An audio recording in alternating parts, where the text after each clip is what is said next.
تو الحمدللہ آج تک اس تحریک میں شامل ہیں، لیکن میرا زیادہ کام جو ہے نظریاتی سائٹ پہ ہے. میں اس تحریک کی، اس مہاجر تحریک کی نظریاتی جو قیادت ہے وہ آج تک شروع سے میں کرتا رہا ہوں، اور ابھی تک میں اس میں یعنی کہ تب سے لے کر اب تک ہمارے جو نوجوان نسل ہے آپ ان کے سامنے یہ نظریہ پیش کرتے ہیں؟ بالکل، روزانہ کی بنیاد پہ مجھ سے نوجوانوں کے گروپس آ کے ملتے ہیں.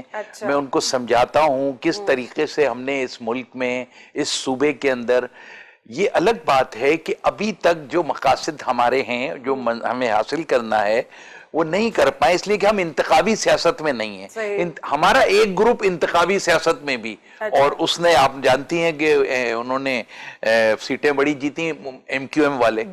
تو لیکن میرا ابتدا میں ان کے ساتھ اختلاف ہو گیا تھا، اور میں چاہتا تھا کہ اس تحریک کو ہم نظریاتی طریقے سے چلائیں. اختلاف کی وجہ کیا تھی؟ دیکھیے یہ بہت ابتدا کی بات ہے، اور اب تو میرے خیال ہے اس بات کو بھی 1983 سے لے کے اور یہ ٹائم ہو گیا ہے. تو اس وقت اختلافات بہت، یہ آج جو تحریک جس جگہ جا کے کمزور ہوئی ہے، ختم ہوئی ہے، یہی میرے اختلافات کی بنیاد تھی. میں اس بات کا مخالف تھا کہ اس طریقے سے اس تحریک کو لے کے نہیں چلنا چاہیے. ہماری لڑائی قومیتوں کے ساتھ نہیں ہے، کسی قوم کے ساتھ نہیں ہے، ہمارے رائٹس کا تعلق حکومتوں کے ساتھ ہے. پاکستان کے اقتدار، مقتدر اعلیٰ جو حلقے ہیں وہ ان کے ساتھ ہے. تو ہمیں ایک عوامی موومنٹ بنانی چاہیے، جبکہ ہمارے جو مخالفین جن کے ساتھ میرا اختلاف ہوا وہ اس تحریک کو قومیتوں کی لڑائی میں لے گئے. انہوں نے یہاں پہ بڑے پیمانے پہ مہاجر پٹھان فساد ہوئے، مہاجر پنجابی فساد ہوئے سندھیوں کے ساتھ. ہم ہمیشہ سے اس کے مخالف رہے. ہم چاہتے ہیں پیسفل طریقے سے ہم پاکستان کو، آپ امن چاہ رہے ہیں، اور امن جو ہے وہ باقی آپ کو لگتا ہے ایم کیو ایم والے امن نہیں چاہ رہے تھے اس وقت؟ وہ ان کا ایک طریقہ الگ ہے، وہ اقتدار کا سیاست کرتے رہے شروع سے. پہلے دن ان کو ووٹ ملا وہ پاور اقتدار میں چلے گئے. اگر آپ عوام کا ووٹ لیتے بھی ہیں تو ضروری نہیں ہے کہ آپ جا کے حکومت میں شامل ہو جائیں. آپ اپنی اس عوامی طاقت کے ذریعے اپوزیشن میں رہ کر بھی اپنے مسائل اور اپنے، کیونکہ ہمارے جو مطالبات ہیں وہ قومی مطالبات ہیں، یہ اس طرح کے مطالبات نہیں ہیں جیسے پاکستان میں اقتدار لینے کے لیے جماعتیں کرتی ہیں. تو ہم کوئی سیاسی جماعت نہیں ہے، ہم ایک نظریاتی تحریک ہیں، ایک قوم کی آواز ہے. اچھا، تو آپ صرف اپنے مطلب نظریے پیش کرنے والوں میں سے ہیں، آپ نہیں چاہتے ہیں کہ آپ کو بھی وزیر اعظم بنایا جائے، آپ کو بھی سیٹ ملے؟ کیا آپ اس لڑائی میں نہیں شامل ہونا چاہتے؟ نہیں، ہم نہ کبھی رہے ہیں اور ہم نہ ہونا چاہتے ہیں. اچھا، اس ملک کے اندر ہم صرف ایک نظریاتی اپنی قوم کے حقوق کی آواز اٹھانے کی تحریک ہے، لیکن ہم کوئی اقتدار کی سیاست کا حصہ نہیں ہے. یعنی کہ آپ کو اقتدار نہیں چاہیے؟ نہیں، اقتدار سے کوئی، کئی دفعہ زندگی میں ایسے مواقع آئے، کتنی دفعہ آفر ہوا کہ آپ وزیر بن جائیے، آپ اپنے لوگوں کو، لیکن اس کو ہم نے ہمیشہ مسترد کر دیا. مطلب آپ نے ان کی آفر کو قبول نہیں کیا. ہم ایک طرف ہم پروفیشنل ہیں، ہماری پوری ٹیم، دوسری طرف یہ کہ ہم والنٹیئرز کے ساتھ کام کرتے ہیں. ہم یہ سیاسی ورکر یا لیبر کے ساتھ کام نہیں کرتے ہیں، ہم والنٹیئرز کے ساتھ کام کرتے ہیں. یہ جو آپ کو لگتا ہے یہ جو جلسے ہو رہے ہیں آج کل، بڑے پی ڈی ایم کا بھی جو کافی پیچھے دور چلا، پھر پی ڈی ایم ٹوٹ گئی، اس بارے میں کیا کہنا چاہیں گے آپ؟ دیکھیے یہ جو خان صاحب کی حکومت ہے، اس کے اوپر پاکستان کے سارے ہی حلقوں کو جو ہے وہ تھوڑا سا اعتراض ہے. آپ کو کیا لگتا ہے کیوں اعتراض ہے سب کو؟ دیکھیے جس طریقے سے پاور ان کو ملا ہے، میں تو صرف اپنے کراچی کے کنٹیکس میں دیکھتا ہوں، وہ یہاں کی پاپولر جماعت نہیں تھے. بالکل ایسے. تو جب آپ اس طریقے سے ان کو اقتدار دیں گے، کراچی میں ان کو کہیں سے حق نہیں تھا. ان کی 2 سیٹیں ہو جاتی، 4 ہو جاتی، لیکن 14 سیٹیں، 14 سیٹوں کے معنی 2/3 مینڈیٹ اس شہر کا. اچھا، وہ 2/3 مینڈیٹ ان کو دے تو دیا گیا، لیکن آپ دیکھیے کہ وہ ڈیلیور نہیں کر سکتے، اس لیے کہ وہ ریسیپروکیٹ نہیں کرتا تھا جو یہاں کے عوام کی خواہش ہے. تو آپ کو لگتا ہے یہاں کی عوام نے ان کو نہیں چنا؟ ان کو ایک مخصوص حلقوں میں، کچھ حلقوں میں ووٹ ضرور پڑا ہے، لیکن کراچی کی جو ایک میجارٹی ہے، جو سواد اعظم ہے، وہ اردو سپیکنگ پاپولیشن ہے، جس کو ہم عرف عام میں مہاجر کہتے ہیں. تو یہ مہاجروں کا ووٹ ان کو نہیں ملا ہے، اور آج بھی ان کے ساتھ 5% ووٹ پڑ گیا ہوگا. مہاجروں نے پچھلے الیکشن کے اندر بھی گھر بیٹھے 80% لوگوں نے ووٹ دینا پسند نہیں کیا ہے. تو اس لیے یہ صورت ہے. لیکن ان 80% لوگوں کے ووٹس گئے ہیں، وہ ووٹس گئے ہیں تبھی تو وزیر اعظم صاحب جو ہے وہ اقتدار میں آئے ہیں. دیکھیں جو منتخب ہو کر آئے ہیں وہ تو میں کہتا ہوں کہ 80 نہیں 100%، یعنی کراچی سے 4 آدمی ایم این اے منتخب ہوئے نا، چاروں نے جا کے عمران خان کو ووٹ دے دیا. تو آپ کو لگتا ہے کہ ووٹنگ نہیں ہوئی، یہ وہی بات آ جاتی ہے دھاندلی ہوئی ہے؟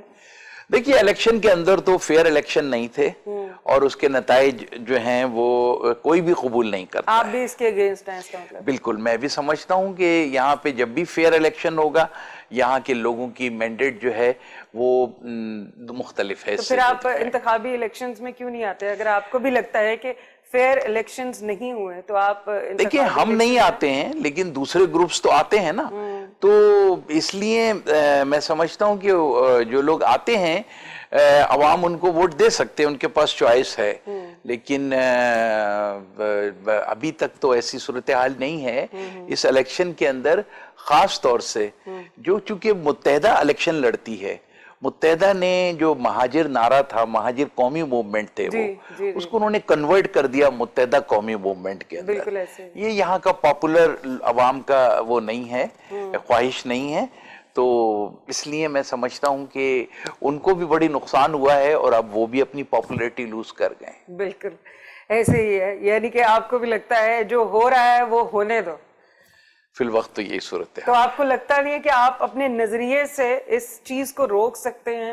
کس طرح سے یہ جو کرنٹ سچویشن چل رہی ہے اس کو کیسے روک سکتے ہیں؟ اصل میں ایک نئی ویو آئی ہوئی ہے اس وقت کہ سندھ کے اندر خاص طور سے زرداری صاحب نے جب بے نظیر صاحبہ کا قتل ہوا ہے تو انہوں نے کہا تھا کہ جی وہ پاکستان کھپے، لیکن اس وقت پورے سندھ میں پاکستان نہ کھپے، خاکہ میں بدہن نعرے لگ رہے ہیں. ریاست کو دیکھنا چاہیے، اس لیے کہ پاکستان ہے تو ہم سب کی بقا ہے، خصوصاً جو ہم لوگ مہاجر ہیں.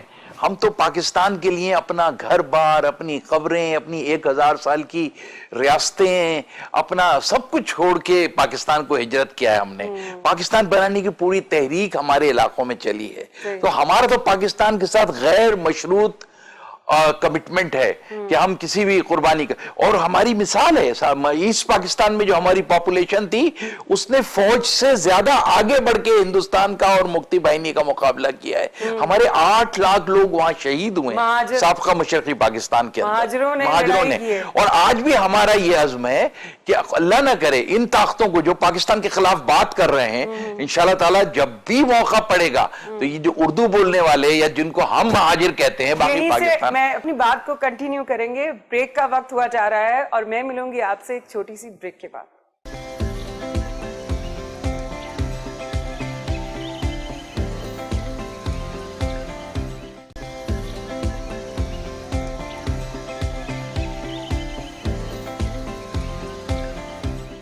Welcome back fears. اس وقت ہم لوگ بیٹھے ہیں سلیم حیدر صاحب کے ساتھ جو کہ MIT کے چیئرمین ہیں.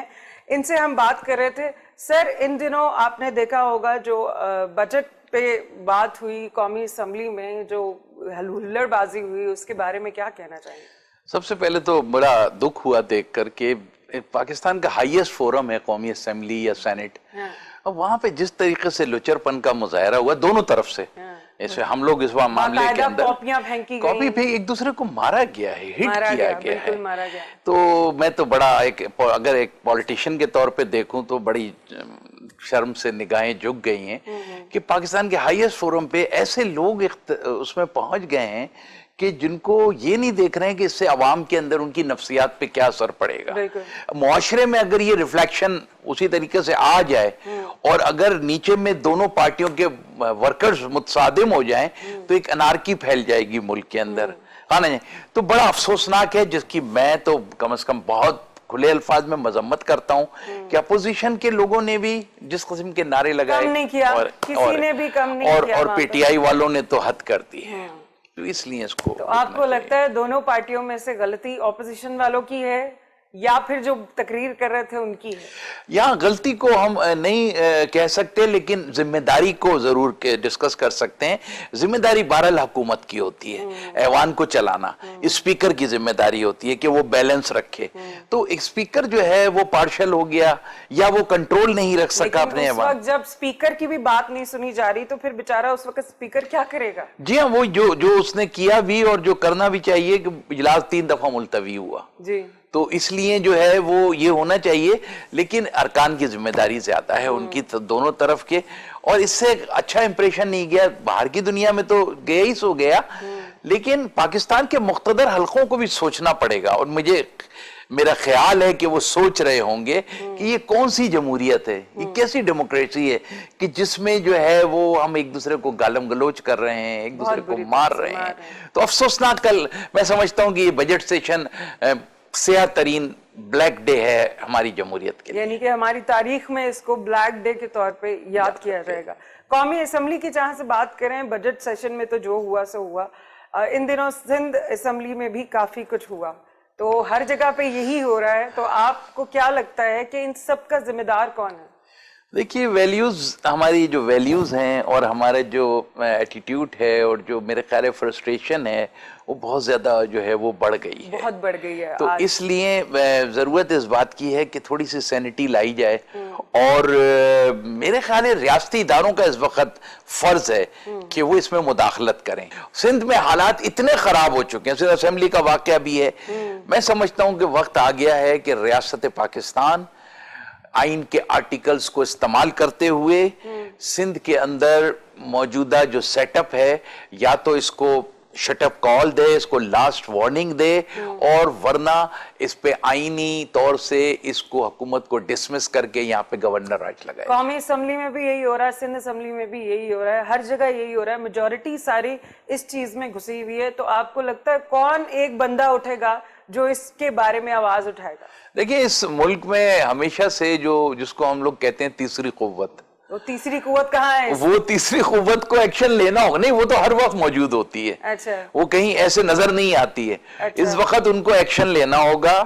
ان سیاسی جو لوگ ہلڑ بازی کر رہے ہیں اور پاکستان کو ڈی اسٹیبلائز کر رہے ہیں، ایک ایسے وقت پہ جب خطے کے اندر دوسری تبدیلیاں بھی آ رہی ہیں، بالخصوص افغانستان میں جو بھی کچھ ہو رہا ہے، امریکہ کا جو بھی پریشر اس طرف ہے، اس وقت ہماری پاکستان کی ریاست کو اپنے آپ کو فعال طریقے سے سامنے لانا چاہیے، اور اب کسی کے اوپر بھی کسی کی بھی ٹپ کرنے کی بجائے، کسی ایک کی حمایت کرنے کی بجائے، ان کو جو ہے وہ اصولوں پر اور انصاف پر فیصلے کر کے جو ہے وہ مداخلت کرنی، ایکشن لینے کا وقت آ گیا ہے۔ میری درخواست ہے، اپیل ہے، آرمی چیف سے اپیل ہے، میری پاکستان کے کرتا دھرتاؤں سے اپیل ہے، ہمیں سندھ کے اندر پاکستان کے خلاف لگنے والے نعروں کا سنجیدگی سے نوٹس لینا چاہیے، اور کسی کو اجازت نہیں ہونی چاہیے کہ وہ پاکستان ملک کے خلاف، وفاق کے خلاف، فوج کے خلاف، ریاست کے خلاف کوئی بات کرے، اس کے اوپر کام ہونا چاہیے۔ ہر پاکستانی کے اندر ایک جذبہ تو ہے نا، ہمارا ملک ہے، جب ہماری فوج سرحدوں پہ حفاظت کرتی ہے تبھی ہم لوگ سکون سے سوتے ہیں، لیکن ہم اس ملک کے بارے میں کیسے سن سکتے ہیں؟ سوال ہی پیدا I swear to my God، مجھے پرسنلی یہ چیز بالکل بھی برداشت نہیں ہو رہی ہے کہ پاکستان کو مرد آباد کہا گیا، اور ہم جیسے لوگ، اگر آپ نے ابھی بولا میڈیا بول سکتا ہے، تو میں ضرور بولوں گی، اگر اب ہم خاموش رہے تو ہم کب بولیں گے؟ اس وقت ہمیں بولنا چاہیے، ہمیں سٹینڈ لینا چاہیے۔ ہم سب لوگوں کو، ہم سب مل کر کھڑے ہوئے ہیں، اور ہمیں کھڑا ہونا چاہیے، ہمیں ان پاکستان کے دشمنوں کے خلاف کھڑا ہونا چاہیے، ریاست کو ہمیں بھی مدد کرنی چاہیے تاکہ ہم اس کے اوپر کھڑے رہ سکیں، اور ریاست کو خود آ کے قانونی طریقے سے ان کو پکڑیں، گرفتار کریں، اور ان کو اتنی عبرتناک سزا دیں کہ آئندہ کسی کو پاکستان کے خلاف بات کرنے کی ضرورت نہ ہو۔ بالکل، یہ ہر پاکستانی شہری کا فرض ہے کہ وہ اپنی آواز اٹھائے، کیونکہ اٹس انف فار انف، کہ میں خود یقین کرے پاکستان مرد آباد کون لگا سکتا ہے نعرہ؟ یہ کون لوگ ہیں جو ہمارے ملک میں رہ کے ہمارے ملک کے اپنے نہیں ہیں، ہمارے ملک کے سگے نہیں ہیں؟ جب وہ فرسٹریٹ ہو جائیں گے تب وہ گھروں سے نکل کے ایک دوسرے کا گریبان پکڑ لیں گے۔ آپ کو پتہ ہے ابھی حالات کتنے بدل چکے ہیں، جی، عوام ویسے ہی بہت پریشان ہے، اوپر سے یہ کہ پاکستان کو مرد آباد کہہ رہے ہیں، عوام جو ہے اگر ان پہ دھاوا بول دے تو آپ کو لگتا ہے کہ ان سب کو ختم کر سکتے ہیں؟ کیونکہ حکومت کے بس کی تو بات دیکھیے عوام نہیں، لیکن عوام اگر متصادم ہوتے ہیں نا تو وہ پھر ایک خانہ جنگی کی کیفیت بن جاتی ہے، وہی نا، وہ نہیں ہونی چاہیے۔ عوام سے عوام کا ٹکراؤ جو ہے نا بڑا خطرناک ہوتا ہے، ہم اس کی مثالیں کراچی میں دیکھ چکے ہیں۔ لیکن ریاست کو میں بار بار قومی اسمبلی اور اسمبلی میں جو ہو رہا ہے اس کے بعد عوام کو آگے آنا پڑے گا۔ ہم یہیں سے اپنی بات کو کنٹینیو کریں گے، مجھے لینا ہے ایک چھوٹا سا بریک، تو ملتے ہیں ایک بریک کے بعد۔